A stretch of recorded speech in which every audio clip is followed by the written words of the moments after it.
नमस्कार, Ram Ram. BNA network के YouTube channel पर आपका स्वागत है। मैं हूं कुलभूषण। अगर आप अभी तक हमारे चैनल से नहीं जुड़े हैं तो कृपया चैनल को सब्सक्राइब कर लीजिए। मेरा कंटेंट, मेरा विश्लेषण आपको पसंद आता है तो भरपूर लाइक भी कीजिए। कल शातिर राजा को सुप्रीम कोर्ट से अंतरिम जमानत मिल गई, जिससे मोदी सरकार की मुश्किलें, हवाइयाँ उड़ गई हैं। यानी कि जो भूल मोदी सरकार ने 1-1.5 साल से करती आ रही है केजरीवाल के ऊपर, शायद उसको वो कल समझ में आया होगा। गृह मंत्रालय और एलजी विजय सक्सेना एक्शन मोड में आ चुके हैं। सुप्रीम कोर्ट ने जो कल अपने जजमेंट में कहा है कि केजरीवाल मुख्यमंत्री पद का कार्य नहीं कर पाएंगे, लेकिन अंतरिम जमानत दे दी। क्या केजरीवाल इतना सज्जन व्यक्ति है कि वो किसी भी प्रूफ से छेड़छाड़ नहीं करेगा? अगर वो इतना कट्टर ईमानदार और इतना सही आदमी था तो उसे दिल्ली शराब घोटाला करने की जरूरत ही नहीं पड़ती। आतिशी मार लेना सौरभ भारद्वाज के साथ साथ अब उसने दुर्गेश पाठक का भी नाम ले दिया है राउज एवेन्यू कोर्ट में कि जो पैसा खर्च हुआ गोवा चुनाव में, उसका प्रभारी दुर्गेश पाठक था। यानी कि केजरीवाल अपने आप को बचाने के लिए तरह तरह के जुगाड़बाजी खेल रहा है। पहले सिंघवी से वादा किया राज्यसभा भेजने का, शायद वो पूरा करेगा या नहीं करेगा ये मालूम नहीं है, क्योंकि सीट अभी कोई खाली नहीं हो रही। लेकिन अपने आप को बचाने के लिए उसने कल दुर्गेश पाठक का भी नाम ले दिया कि गोवा में जो भी खर्चा हुआ है, गोवा का प्रभारी दुर्गेश पाठक था उस वक्त, और विजय नायर सौरभ भारद्वाज को और आतिशी मारलेना को रिपोर्ट करता था। तो दोस्तों, ये तो कल की कहानी पूरी हुई, लेकिन जो कल निर्णय आया, ईडी के किसी भी सबूत पर जो एविडेंस ईडी ने रखे थे उस पर कोई जजमेंट नहीं आया। सिर्फ मानवता के आधार पर केजरीवाल को अंतरिम जमानत दी, लार्जर बेंच में भेज दिया गया। पीएमएलए की धारा को जो 19 है उसकी व्याख्या करने के लिए। अब दोस्तों, अब से 1-1.5 साल पहले 14 दल मिलकर सुप्रीम कोर्ट गए थे।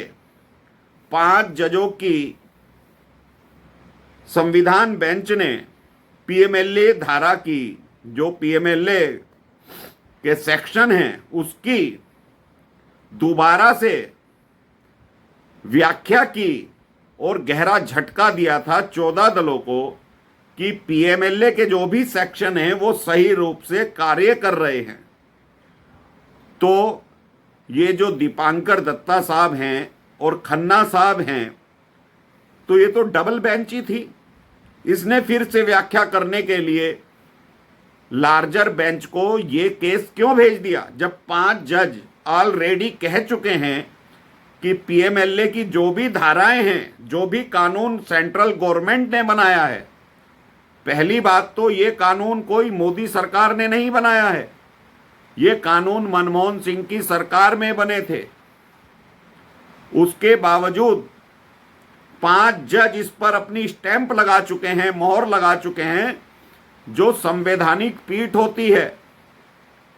लेकिन जस्टिस खन्ना और दीपांकर दत्ता, ये दो जो न्यायाधीश महोदय हैं, अंतरिम जमानत का खेल क्या है, ये आपके लिए और मेरे लिए और दूसरे लोगों के लिए कुछ सोचने का विषय ही नहीं है।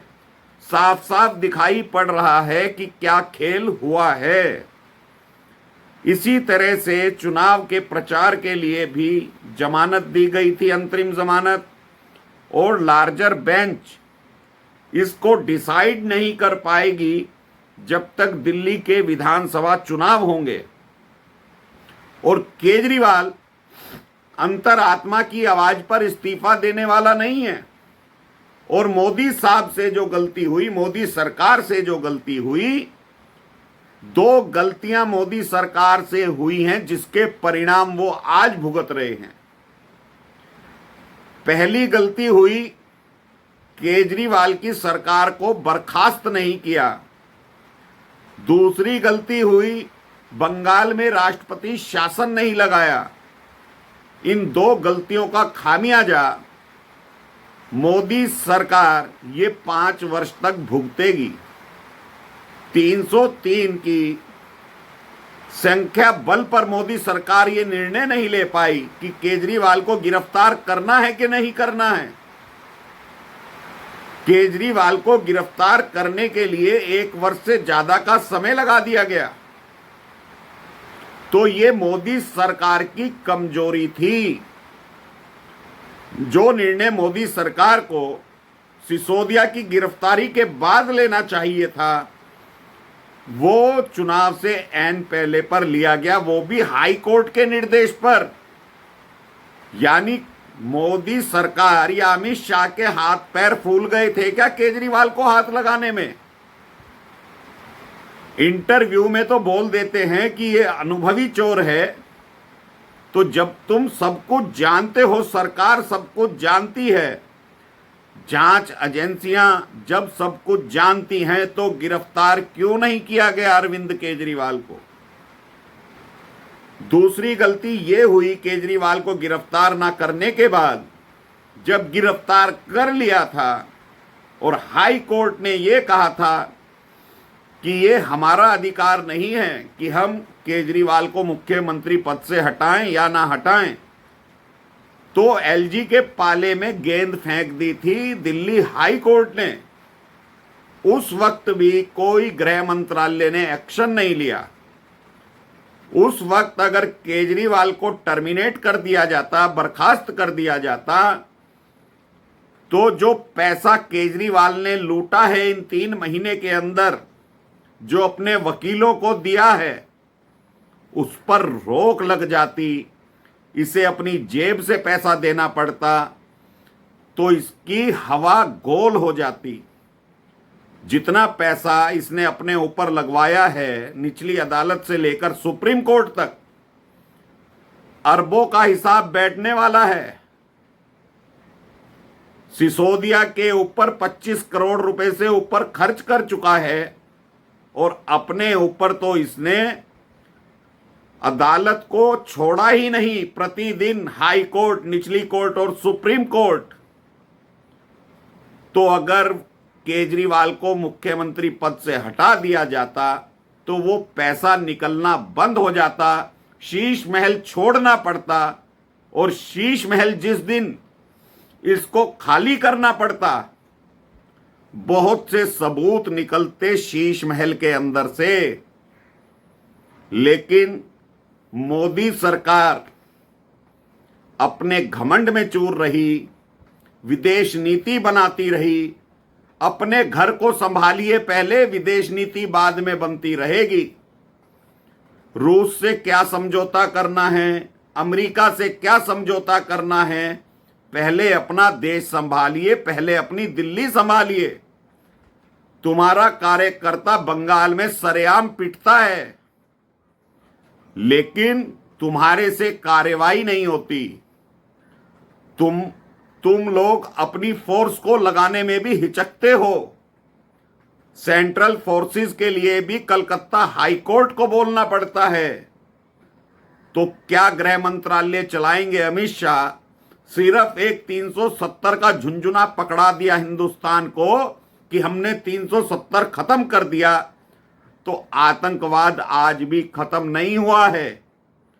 वहां भी बहुत भारी गलतियां करी हैं मोदी सरकार ने।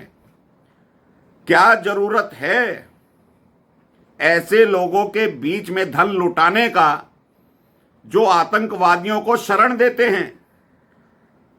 3 दिन पहले 60 औरतों को गिरफ्तार किया गया कश्मीर से, जो आतंकवादियों को शरण देती थी।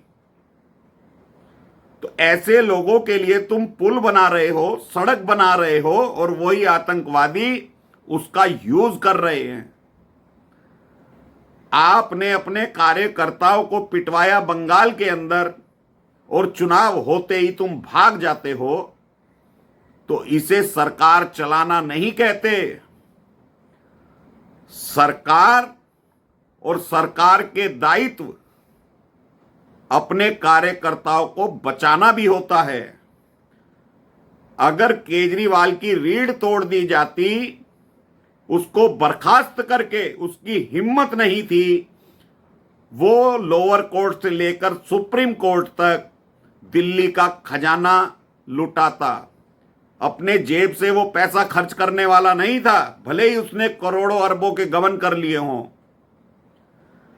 तो ये मोदी सरकार को देर शाम समझ में आई, एलजी सक्सेना को देर शाम समझ में आई, जब कल सुप्रीम कोर्ट से अंतरिम जमानत मिल गई, तो अब सरकार एक्शन लेने की सोच रही है। अब केजरीवाल को बर्खास्त करने की सोच रही है। अगर अब भी सोच रही है तो देर कर रही है। जितनी जल्दी हो केजरीवाल को बर्खास्त कर देना चाहिए, शीश महल खाली करा लेना चाहिए। आप 10 दिन बाद भी वही कार्य करोगे, जो आप करना चाहते हो वो आज कर दो। सुप्रीम कोर्ट कह चुका है, डबल मानसिकता से दोनों न्यायाधीश ने अपना फैसला दिया है। नवाब मलिक से इस्तीफा दिलवाया गया था, जो महाराष्ट्र के मंत्री थे, तो केजरीवाल से अंतरात्मा की आवाज पर क्यों बोला?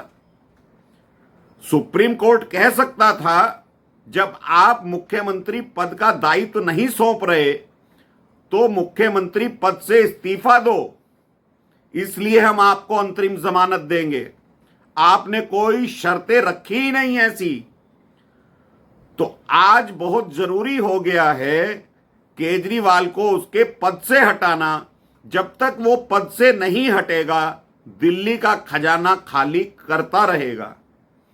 और जो स्वप्न आप देख रहे हो कि केजरीवाल के ऊपर सुप्रीम कोर्ट जैसे नरम हाथ रख रहा है, दरिया दिली दिखा रहा है, तुम भी रखोगे तो 7-8 सीटें जब पिछली बार आई थी उतनी ही तुम्हें इस बार भी मिल जाएंगी। आपका सपना दिल्ली में सरकार बनाने का साकार होने वाला नहीं है। भले ही कांग्रेस और आम आदमी पार्टी अलग अलग लड़ें, लेकिन फिर भी केजरीवाल आज की तारीख में दिल्ली में मजबूत स्थिति में है विधानसभा चुनाव में। तो दोस्तों, सरकार एक्शन मोड में दिखाई दे रही है। कल शाम से कोई योजना बनाई जा रही है, जैसा कि विनय सक्सेना और गृह मंत्रालय के बीच में कल मंत्रणा हुई, जांच अधिकारियों से मंत्रणा हुई कि केजरीवाल को बर्खास्त किया जाए, कब किया जाए, इस पर चर्चा कल देर रात तक जारी थी। लेकिन जितनी जल्दी निर्णय होगा उतनी जल्दी दिल्ली की जनता के लिए अच्छा होगा। दिल्ली का खजाना बचा जाओगे, वरना ये व्यक्ति दिल्ली के खजाने पर सांप की तरह कुंडली मारकर बैठा हुआ है। भले ही इसके पास कोई दायित्व ना हो, तो घोटाला तो किया है ना इसने, बिना दायित्व के भी, बिना सिग्नेचर के भी घोटाला किया है ना, आगे भी करता रहेगा। तो दोस्तों, अभी के लिए इतना ही। मेरा कंटेंट, मेरा विश्लेषण आपको पसंद आए तो भरपूर लाइक कीजिएगा, चैनल को सब्सक्राइब कीजिएगा, वीडियो को शेयर कर सकते हैं तो शेयर भी कीजिए, बेल आइकॉन दबा लीजिए। धन्यवाद, नमस्कार, भारत माता की जय।